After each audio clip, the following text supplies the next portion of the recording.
নমস্কার, সোজা সপ্তাহ সুযোগতা ফেসবুক লাইভ অনুষ্ঠানে আপনাদের আরো একবার স্বাগত। আপনাদের সঙ্গে রয়েছি আমি লোকনাথ। আর এই বর্তমানে এই সিচুয়েশনে দাঁড়িয়ে আজকে আমরা আমাদের এই পর্বে পেয়ে গেছি রিষড়ার 17 নম্বর ওয়ার্ডের তৃণমূল কংগ্রেসের কোঅর্ডিনেটর শ্রী শুভজিৎ সরকারকে এবং রিষড়া কোভিড ক্লাবের ইনচার্জ শ্রী সমীরণ বসুকে। আপনাকে আমাদের অনুষ্ঠানে স্বাগত। আপনাকেও স্বাগত। সরাসরি আর সময় নষ্ট না করে চলে যাব প্রশ্নে। আপনারা তো এলাকায় সমাজসেবামূলক কিছু কাজকর্ম করছেন, কিভাবে অনুপ্রেরণা পেলেন? ব্যাপারটা হচ্ছে, আমাদের যিনি মাননীয় মুখ্যমন্ত্রী মমতা বন্দ্যোপাধ্যায়, তার অনুপ্রেরণায় আমরা করোনার যে প্রথম ফেজ, সেই সময় থেকে তৃণমূল কংগ্রেসের প্রত্যেক সৈনিক তারা মানুষের সঙ্গে থেকে এই মোকাবিলায় মহামারী এবং অতিমারীকে রোখার জন্য যা সৈনিক হিসাবে কাজ করা উচিত তা আমরা কথিত করেছি। এবং মাঝে নির্বাচন গেছে, সেই নির্বাচনের প্রেক্ষাপটে দাঁড়িয়েও আমরা একটা কথা মানুষের কাছে বলেছি। স্বয়ং মুখ্যমন্ত্রী মমতা বন্দ্যোপাধ্যায়কে আমরা দেখেছি তিনি রাস্তায় নেমে নিজের জীবনকে উপেক্ষা করে মানুষকে সতর্ক করবার চেষ্টা, করোনা মোকাবিলা করবার জন্য মনের জোর তৈরি করবার চেষ্টা, পাশাপাশি চিকিৎসা এবং অন্যান্য সামগ্রী মানুষকে পৌঁছে দেওয়া। আর বিশেষ করে এই লকডাউন ফেজের মধ্যে মানুষকে বিনা পয়সায় খাবার সরবরাহ করা, এই সমস্ত যাবতীয় কাজ যা তিনি করেছেন, বাংলার মানুষ সেটা দেখেছে। এবং আমরা নির্বাচনের প্রাককালেও সেই কথা আমরা বলেছি। এবং নির্বাচন হওয়ার সময় এই যারা বহিরাগতরা বাংলায় এসেছিলেন, তারা বাংলায় যেখানে করোনা রোগীর সংখ্যা, অ্যাক্টিভ সংখ্যা অত্যন্ত নগণ্য হয়ে গেছিল, প্রায় শূন্যের কাছাকাছি, সেই জায়গায় তারা এই নির্বাচনকে কেন্দ্র করে বিহার, ইউপি, ঝাড়খণ্ড থেকে লোক নিয়ে এসে এবং ব্যাপকভাবে এই বহিরাগত মানুষজনকে বাংলার মাটিতে ঢুকিয়ে এই করোনাকে একটা অতিমারীর জায়গায় নিয়ে এসছে এবং ব্যাপকভাবে করোনাকে ছড়িয়ে দেওয়া হয়েছে, যার ফলে সেকেন্ড ওয়েভ মারাত্মক একটা ভূমিকা পালন করছে। এইরকম একটা পর্যায়ে দাঁড়িয়ে মাননীয় মুখ্যমন্ত্রী মমতা বন্দ্যোপাধ্যায় পুনরায় আবার চারিদিকে গ্রিন ভলেন্টিয়ার্স গড়ে তুলে মানুষের পাশে থেকে মানুষকে যাবতীয় সহযোগিতা করবার জন্য আহ্বান জানিয়েছেন। তারই অনুপ্রেরণায় আমরা তৃণমূল কংগ্রেসের সৈনিক হিসাবে আমরা পথে আছি এবং আক্রান্ত পরিবারের পাশে আছি। আর সেই জায়গা থেকে আমাদের যারা কোঅর্ডিনেটর আছেন, এখানে মাননীয় শ্রী শুভজিৎ সরকার আছে, এনারাও 24 ঘন্টা মানুষকে এই সার্ভিস দিয়ে আসছে। অক্সিজেনের যোগান থেকে, অ্যাম্বুলেন্সের যোগান থেকে, কোন হাসপাতালে গেলে বেড পাবে সেই চেষ্টা করছে। এবং এখানে যতজন আমাদের ভলেন্টিয়ার্স আছে, আমাদের যুব সহসভাপতি সুপ্রিয় আছে, সেও এই কাজ করছে। এখানে অর্পিতা বলে যে আছে, সেও অলরেডি এই কোভিড পরিবারকে নিয়ে তার চিকিৎসার জন্য যাবতীয় যা কিছু করা দরকার সে কাজ অলরেডি তারা করছে। তো সেই সমস্ত ভাবনা থেকে একটা ইউনাইটেড ফর্মে এই কাজটাকে আরও এগিয়ে নিয়ে যাওয়ার জন্য আমরা কোভিড ক্লাব করেছি। এখানে আমাদের যারা গ্রিন ভলেন্টিয়ার্স আছে, সেই গ্রিন ভলেন্টিয়ার্স মানুষের জন্য কাজ করবে। যারা কোভিড আক্রান্ত পরিবার, সেই পরিবার আমাদের সাথে যোগাযোগ করলে আমরা তাদেরকে যাবতীয় সুযোগ সুবিধা পৌঁছে দেওয়ার চেষ্টা করব। অনেক বাড়িতে বয়স্ক মানুষ আছে, যার বাড়িতে রুগী আছে, হেড অফ দ্য ফ্যামিলি হয়তো হাসপাতালে ভর্তি, তাহলে সেক্ষেত্রে তার পরিবারের বাজার থেকে, ওষুধপত্র থেকে যাবতীয় যে কোনো কিছু নিয়ে আসবার জন্য যে লোকবল আমাদের ভলেন্টিয়াররা সে কাজ করছে। মানুষের মধ্যে এটা ছড়াচ্ছেন কি করে যে এখানে একটা এরকম কোভিড ক্লাব হয়েছে, এটা প্রচারটাই করে করছেন, মানে মানুষ জানবে কি করে? ইতিমধ্যে আমাদের যারা কোঅর্ডিনেটররা আছেন তারা সকলেই পরিচিত মুখ এবং মানুষ সকলেই তাদেরকে জানে, চেনে এবং যে কোনো প্রয়োজনে তাদের সাথেই মানুষ যোগাযোগ করে। এবার আমাদের কোঅর্ডিনেটর যারা আছেন এবং বিশেষ করে যারা স্থানীয় অঞ্চলে নেতৃত্ব দিচ্ছেন এবং গোটা রিষড়ার এই অতিমারী পরিস্থিতিকে অতীতেও তারা ভূমিকা পালন করেছে এবং এই মুহূর্তেও তারা ভূমিকা পালন করছে। ফলে তাদের যোগাযোগে যেহেতু মানুষের সাথে একটা সম্পর্ক আছে, মানুষের সাথে এই যোগটা আছে, সেই কারণে তারা মানুষের মধ্যে থাকার ফলে মানুষ তাদের সাথে যোগাযোগ করলে আমরা তাদের নির্দেশ মতো আমরা আমাদের ভলেন্টিয়াররা সেখানে পৌঁছে গিয়ে এই দিনটা আমরা করব। শুভজিৎ বাবুর কাছে আমার প্রশ্ন, যে এখনো যেসব সমস্ত মানুষের দেখা যাচ্ছে যারা মাস্ক পরছেন না বা কোভিড সতর্কতা মানছেন না, তাদের উদ্দেশ্যে কি বলবেন? তাদের উদ্দেশ্যে আমি বলবো যে আমাদের দলনেত্রী, আমাদের মাননীয় মুখ্যমন্ত্রী মমতা বন্দ্যোপাধ্যায় সবাইকে বলছে যে আপনারা নিজেরা সুস্থ থাকুন এবং অপরকে সুস্থ রাখুন। আজকে যে পশ্চিমবাংলায় যেভাবে কোভিড ছড়িয়ে দিয়ে গেছে বা বহিরাগতরা এসে যেভাবে আজকে এতটা বাড়াবাড়ি করে দিয়ে গেছে। অ্যাকচুয়ালি আমাদের যারা মানে আমাদের মাননীয় মুখ্যমন্ত্রী প্রধানমন্ত্রী নরেন্দ্র মোদী উনি বারবার ডেলি প্যাসেঞ্জারি করে আজকে এখানে এসে আজকে যে আমাদের পশ্চিমবাংলার মানে অবস্থা খুবই খারাপ করে দিয়ে গেছে। আমি সমস্ত পশ্চিমবাংলাবাসী এবং আমাদের রিক্সাবাসী, বিশেষ করে আমরা যারা রিক্সার অঞ্চলে যারা আমাদের তাদের উদ্দেশ্যে বলবো যে সবসময় নিজের সতর্ক থাকুন, নিজের সুস্থ থাকুন, অপরকে সুস্থ রাখুন। আজকে আমরা রাস্তায় নেমে কাজ করছি, যে অনেক মানুষের দেখছি যে আমাদের যে সাংসদ মাননীয় কল্যাণ বন্দ্যোপাধ্যায়, আমাদের বিধায়ক মাননীয় সুদীপ্ত রায়ের নির্দেশে আমরা যে আজকে সামনে যে সেবা সদন হসপিটাল এখানে আমরা 100 বেডের 50 বেডের আমরা সেফ জোন বানিয়েছি। এখানে আমরা অক্সিজেন পার্লারও করেছি, যে কখনকার অক্সিজেনের দরকার পড়ছে আমরা এখানে করছি। আমরা চাইছি আগামী দিনে আরও অক্সিজেন পার্লার করে মানুষকে এই সুযোগ সুবিধা করে দেওয়ার জন্য। আর প্রত্যেক মানুষের কাছে আমরা অনুরোধ করছি, আপনারা প্রয়োজন ছাড়া বাড়ির থেকে বেরোবেন না এবং মাস্ক অতি অবশ্যই ব্যবহার করুন। ভ্যাকসিনের কি কন্ডিশন এখন? ভ্যাকসিন আমরা দিচ্ছি, যেমন পাঠাচ্ছে আমাদের তো ভ্যাকসিনের, এটা তো কেন্দ্রীয় সরকার পাঠায়, ওনারা তো পশ্চিমবঙ্গে ভ্যাকসিন দিচ্ছেই না। আজকে ভ্যাকসিনের যা পরিস্থিতি, কেন্দ্রীয় সরকার যেভাবে আমাদেরকে বঞ্চিত করছে, দিদি আমাদের নেত্রী পয়সা দিয়ে ভ্যাকসিন পাচ্ছে না, পয়সা দিয়ে কিনতে চাইছে তাও দিচ্ছে না ভ্যাকসিন। এই পরিস্থিতির মধ্যে আমরা যতটা পাচ্ছি আমরা চেষ্টা চালাচ্ছি, করছি মানুষের জন্য কাজ। আর এই কোভিড ক্লাব থেকে আমরা যে মানুষের সুযোগ সুবিধা সমীকরণ বলছিল, যে হয়তো কারো বাড়িতে বয়স্ক দুজন স্বামী স্ত্রী, তাদের হয়তো দেখা গেল তারা দুজনেই আক্রান্ত হয়েছে, কিন্তু তাদেরকে খাবার থেকে শুরু করে অক্সিজেন থেকে শুরু করে হসপিটালে হসপিটাল থেকে শুরু কে করবো, এগুলো আমরা আমাদের নেত্রী, আমাদের সাংসদ, আমাদের বিধায়কের নির্দেশে আমরা এই জিনিসগুলো করি। এই যে সাহায্যগুলো করছেন, এগুলো তো অবশ্যই রাজনৈতিক রং নির্বিশেষে। অবশ্যই অবশ্যই আমাদের নেত্রী কোনোদিন রাজনৈতিক কালার দেখে না। যদি কালার দেখতো তাহলে বলতো না। আজকে যে ভোটের আগে যেভাবে এরা মানে হুমকি দিয়েছিল, মেরে দেবো, কেটে ফেলবো করে, আমাদের কোনো ছেলে আক্রান্ত হচ্ছে, আমাদের ছেলেরাই আক্রান্ত হচ্ছে। আমরা ক্ষমতায় এসেছি, তারপরেও আমাদের ছেলেরা আক্রান্ত হচ্ছে, কিন্তু একটা বিজেপির ছেলের আক্রান্ত হচ্ছে বলতে পারবে?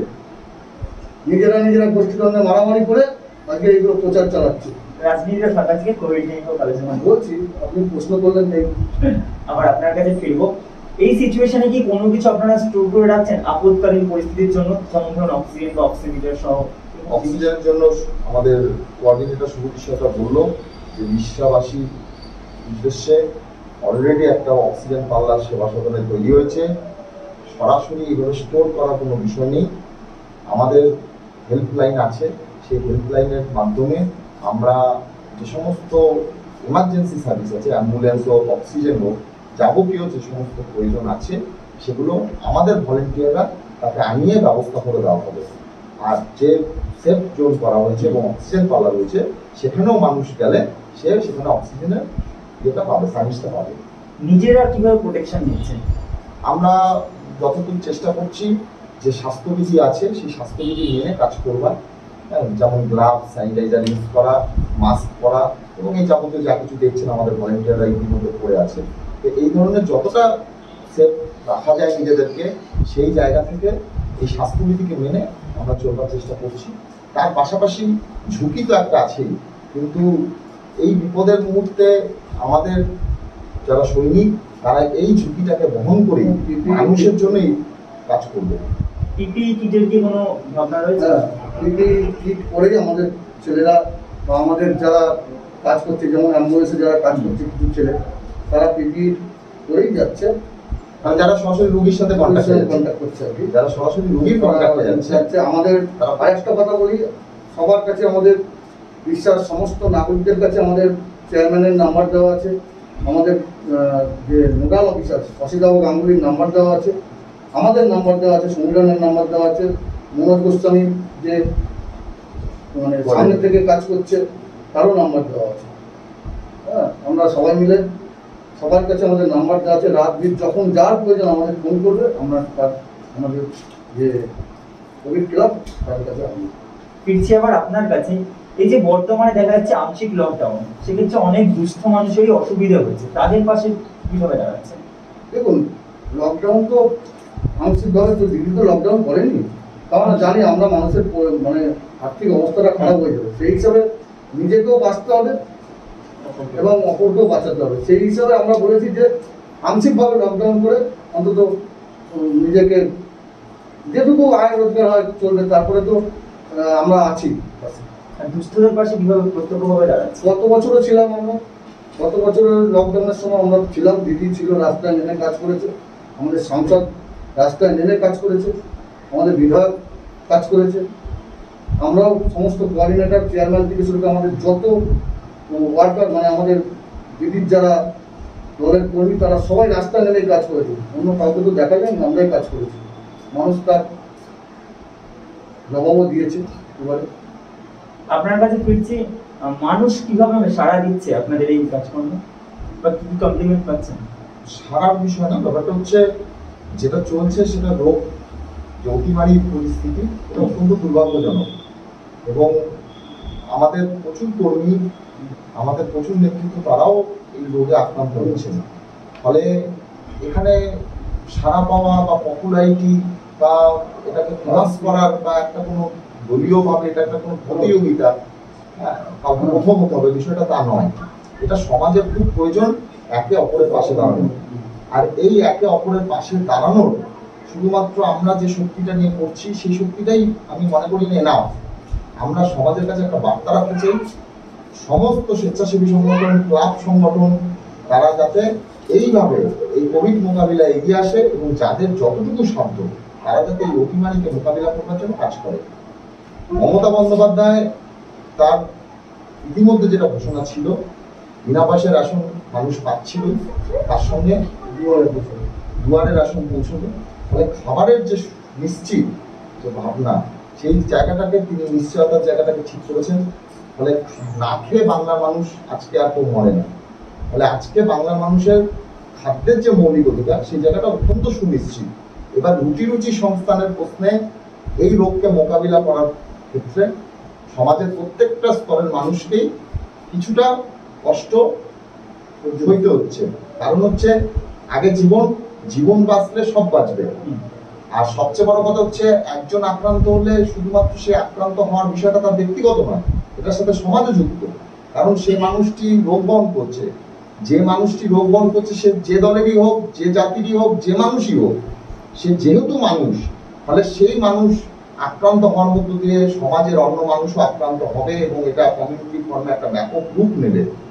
তাই সে কারণে অত্যন্ত বিধিনিষেধ মেনে, স্বাস্থ্যবিধি মেনে মমতা বন্দ্যোপাধ্যায় কাজকর্ম ইত্যাদি এই সমস্তগুলোকে পরিচালনা করতে বলা হয়েছে। আর স্বাস্থ্যবিধিকে মানার জন্য আইন শৃঙ্খলাকে বলা হয়েছে বিষয়টাকে দেখার জন্য। এটা অত্যন্ত জরুরি এবং আমার মনে হয় আমরা বার্তা রাখছি প্রত্যেকটি সচেতন নাগরিকের সমাজের প্রতি দায়বদ্ধতা থেকে যাতে এই রোগ একটা কমিউনিটি ফর্মে ব্যাপক আকার না নেয়, তার জন্য প্রত্যেকের স্বাস্থ্যবিধি মানা দরকার। আপনাদের হেল্পলাইন নাম্বারটা যদি একবার দর্শকদের উদ্দেশ্যে বলে দেন। আমাদের কোভিড ক্লাবের আপাতত আমরা 3টে হেল্পলাইন নাম্বার ঘোষণা করছি। আর পাশাপাশি আমি আগেও বলেছি যে আমাদের এখানে সরাসরি প্রত্যক্ষভাবে শুভজিৎ সরকার এবং মনোজ গোস্বামী এনারা মানুষের জন্য সরাসরি কাজ করছে, তাদের সাথে সরাসরি যোগাযোগ করলে আমরা তাদের নির্দেশে এই ক্লাব কাজ করবে। পাশাপাশি সরাসরি আমাদের আরও 3জনের নাম্বার আমরা দিচ্ছি 24 ঘন্টা, এবং সরাসরি মানুষ সেই নাম্বারে যোগাযোগ করলেও আমাদের ভলেন্টিয়াররা তাদেরকে সার্ভিস দেবে। প্রথম নাম্বারটা হচ্ছে 6289823682। পরবর্তী নাম্বার হচ্ছে 9874412117। আর তৃতীয় নাম্বারটি হচ্ছে 6289965208। আরো একবার বলছি 6289823682, 9874412117, 6289965208। এই 3টে নাম্বারের যে কোনো একটি নাম্বারে যোগাযোগ করলে আমরা আমাদের ভলেন্টিয়ার তার বাড়িতে পৌঁছে গিয়ে তার কি রিকোয়ারমেন্ট, তার কি প্রয়োজন, এবং আমরা আমাদের সাধ্য মতন আমাদের দিক থেকে অত্যন্ত আন্তরিকভাবে সমস্ত দিক থেকে সহযোগিতা করবার জন্য বদ্ধপরিকর, প্রতিশ্রুতিবদ্ধ। এবং আমরা মনে করি এটা অত্যন্ত গুরুত্বপূর্ণ দায়িত্ব এই মুহূর্তে এই অতিমারীকে রুখবার জন্য। রিক্সার বাইরে থেকে যদি ফোন আসে তাহলে কি বলছেন? সেখানেও কাজ করবার জন্য এরকম টিম আছে, সৈনিক আছে, আমরা তাদের যোগাযোগ নাম্বার দিয়ে দেবো। হ্যাঁ, এবং সব জায়গায় আছে, সব জায়গায় আছে এবং সব জায়গাতেই এই টিম রেডি আছে। আমরা তাদের যোগাযোগ নাম্বার দিয়ে দেবো, সেখানে তারা হেল্প করবে। আমরা চলে এসেছি আজকের অনুষ্ঠানের একেবারে অন্তিম পর্যায়ে। অনুষ্ঠানটি শেষ করার আগে শুভজিৎ বাবুকে একবার অনুরোধ করবো যে সাধারণ মানুষের উদ্দেশ্যে বর্তমান পরিস্থিতি নিয়ে কিছু বলে আজকের অনুষ্ঠানটা শেষ করা। আমি সবার আগে সাধারণ মানুষের কাছে জোর হাত করে আবেদন করছি যে আপনারা আপনাদের প্রয়োজন ছাড়া কেউ বাড়ির বাইরে বেরোবেন না। বেরোনোর আগে অন্তত মাস্ক আর স্যানিটাইজারটা পরে বেরোবেন এবং অন্তত দূরত্ব বজায় রেখে কথাবার্তা বলবেন, চলবেন। আর এই কোভিডের মধ্যে নিজে সুস্থ থাকলে অপরকে সুস্থ রাখা যাবে। যদি কারোর মনে হয় যে কারোর বাড়িতে কোভিড পেশেন্ট আছে, তাদের কাছে আমরা আরও ব্যাপকভাবে আমরা অনুরোধ করছি যে তারা যেন রাস্তায় একদম না বেরোয়। প্রয়োজনে আমরা আছি, যা লাগবে আমরা সহযোগিতা করব। এই বলে আমি সমস্ত নাগরিকদের কাছে আবারও আবেদন করছি আপনারা মাস্কটা পরুন এবং স্যানিটাইজার ব্যবহার করুন। নমস্কার। আপনাদের সকলকে অনেক অনেক ধন্যবাদ আমাদের সময় দেওয়ার জন্য। আপনাদের টিম ভলেন্টিয়ার্সদের অনেক শুভেচ্ছা রইল সমাজসেবার জন্য। আপনাদেরকে অনেক ধন্যবাদ আমাদের অনুষ্ঠান নিয়মিত দেখার জন্য। এরকম আরো অনেক পর্ব দেখতে চোখ রাখুন সোজা সাপটার পর্দায়। সবাই করোনা সতর্কতা মেনে চলুন। সকলে ভালো থাকুন।